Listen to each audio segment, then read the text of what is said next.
Well, ladies and gentlemen, we got it. We got an update from Atari for the Atari VCS, and it's more than just a, hey guys, we're still working on it update.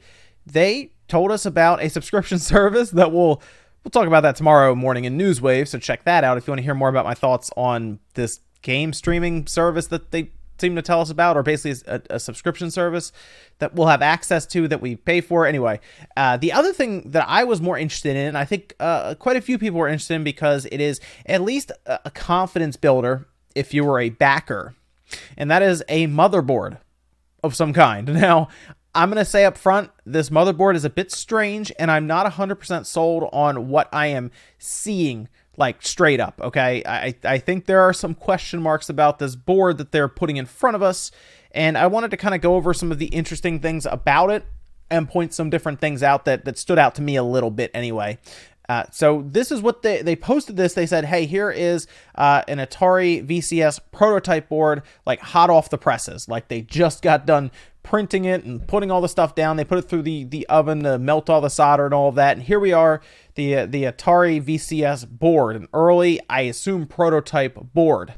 Things can change, of course, from prototyping to the main board, and they say it's pre-production, and if they are indeed going to ship anything out right at the end of this year, as I remember at one point they promised, what, December of this year or something for early bird backers, which is what I would be, then they would have to enter production very, very soon.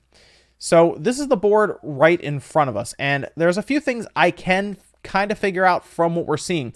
One, I think we can I think we can pretty much determine the chip straight up that they're using.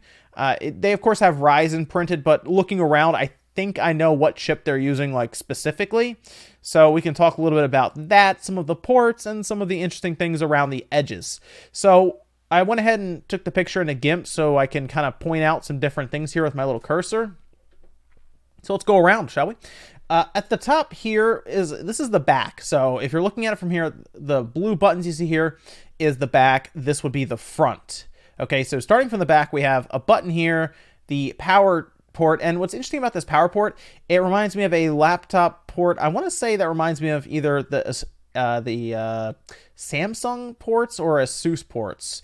But this little stem here that's coming out the bottom would always break as people would use it, and that was a whole thing to replace. However, those were laptops, and they would of course be much more mobile and prone to having like the cord bend on them in there. So this is going to be stationary, and I don't mind it as much because of that. So I think that's fine, even though, like I said, I've had bad experiences with them for a laptop. This would be our Ethernet port here, HDMI port, USB. They appear, you can see a little bit of blue, I think, in there. So these should be USB 3s, of course. And then we have another button. I believe one of these buttons is probably the power button, and then the other one's a reset button. I guess they could technically have a power button on the front as well, but we have two back here. So who knows? Maybe one's like a sync button for a wireless controller. That's also possible.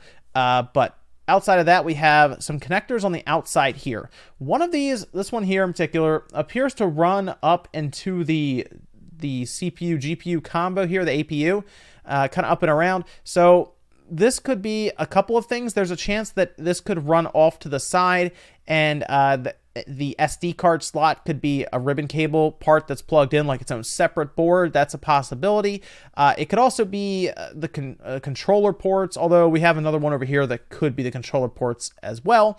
And I would bank more or less on this possibly being something to do with an SD card reader on the side, unless underneath of this is where that is. For some reason, I kind of have an idea why.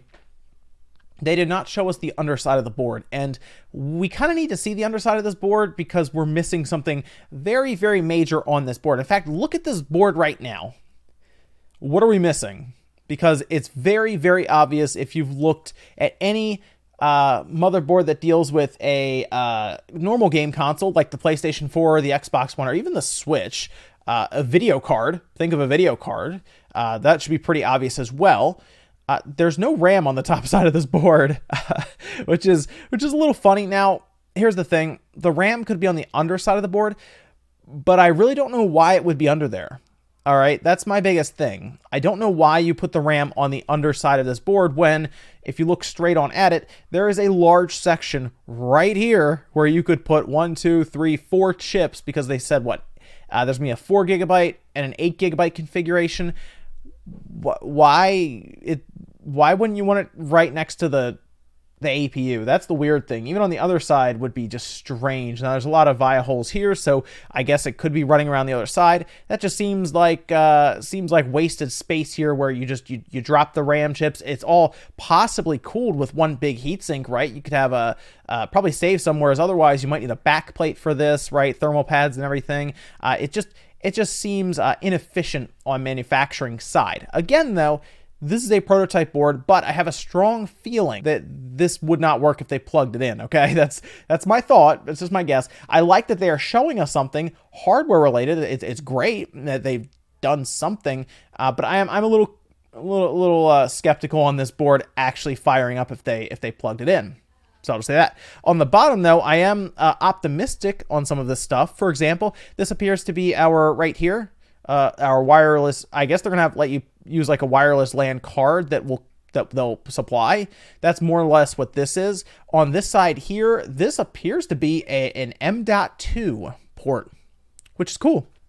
So that means we can drop our own storage in here, I guess, to upgrade further, or maybe they'll have a package that's comes with 256 or something. I don't know if it'll be NVMe compatible or anything. It probably would be, hopefully, and you'll have faster storage, larger storage there, which would be really cool. And we have several chips up here, IO chips. This looks like an HDMI encoder here, where the HDMI port runs down.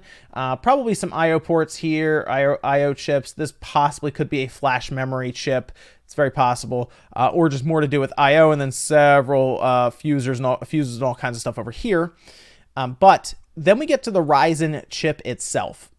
So I looked around and I specifically was thinking, okay, they told us it is a 14 nanometer Ryzen chip that has two Zen CPUs. They didn't say anything about threads. They said two Zen CPUs, processors. So because they told us that much information, it was actually kind of easy to figure out what this was. So that's at least good, based on the, I guess, the pattern of all the little components outside of it and everything. We should be able to match it up to the R1000 APU. It uses, you can look up your own benchmarks even, but it appears to use a Vega 3 GPU. That may disappoint some people because it's not going to be great for like newer games. I mean, they kind of told us that it's not going to play like, I don't know what the latest stuff. It's not going to play like Battlefield, 5 or anything like that. It's going to be indie games, 2D style games that don't require serious horsepower. Okay, but it does have at least 4 threads on a dual core setup through Zen. It does do 4K 60, so they're at least correct when they say that. And this is something that's going to be supported for a while, but that is just the overall family of this chip. Just R1000 APU appears, at least from what I'm seeing from the physical layout and what they've described, what we could see here. From what I saw, there were 2 different ones. They were introduced in April of 2019, and I think the MSRP on these chips are like $60 to $80, depending on which ones you get. There's like a 1500 and a 1600, and they mostly have to do with frequency that ranges from like 2.3 to 2.6 gigahertz. So that's the biggest thing that I could see there, is that it certainly seems to be, anyway, the R1000 APU that they are showing off in that prototype. Again, that's in the prototype, all right? So there's a chance things could change, but from what they've described, I think that's what we would be getting with the board there. Now, the other thing that's very funny is at the bottom here, this is Ask PCB. And I thought to myself, what's Ask PCB, right? I thought about it a little bit. I said, well, they're marking it. They also have the Atari markings down here that I assume is etched. I assume that's not a sticker. I assume that's actually etched onto the board, right? Like Ask PCB is. They're the same color, so that all seems to check out. Like, it's not like this is like they're trying to get fancy and put like a red one here or something. Nah, that seems correct, at least from what I can tell. But Ask PCB is actually a company, I can bring it over here, that is well known. Let's bring this guy up here. See if I can get this in. Yep. Rapid prototyping. They're very good at 24-hour turnaround times. I thought this was really funny, by the way. They're very, very good at getting this stuff done like now. Like now. Like, we're not waiting, okay? And when I saw that, I thought that was very, very funny. You can even see our standard fast track service can be further enhanced with our range of turnaround options starting from just 24 hours. Typical examples include Gerber to complete product, including PCB and parts procurement within 5 working days, or our 24-hour express build to free issue kit. So I really do want to give Atari the benefit of the doubt here, because I want to get my product for, I want the Atari VCS to show up on my door, right? Someday. It's just very, very funny that I see Ask PCB down there, and then I look into them, and they are very well known for getting something done almost like an overnight, like, science fair project. Like, you got to get it done, slap it all together, let's go. And to a degree, that would explain why there's no RAM on the front of that, because maybe they couldn't get it done in time or procure those parts to get this picture done in time for the update. Maybe they were like really pushing hard to get it some kind of update to us, but it is a little funny. I'm just going to say that there's no RAM, at least on the top of the board, and they didn't think to flip it over, take a picture so that we had that image. And they used a service that's well known for 24-hour turnaround time and even 5-day procurement of parts. And these are, I'll admit, looking at this, these are some pretty standard parts. The Ryzen chip isn't super difficult to get, it seems. And then everything else on top is pretty basic. Like I said, if there were RAM modules on top, DDR4, that would have been interesting to see. And I've been like, okay, we have something here.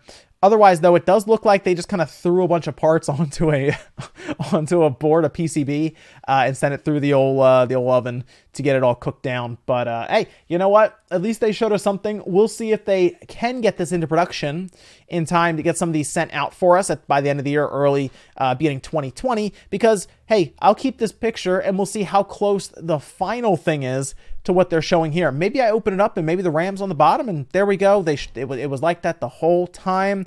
I'm crossing my fingers here, Atari, because I do hope that's the case. But let me know what you guys think about the Atari motherboard that they showed off here and the update that they gave today. Thanks, guys, for watching, and I'll see you next time.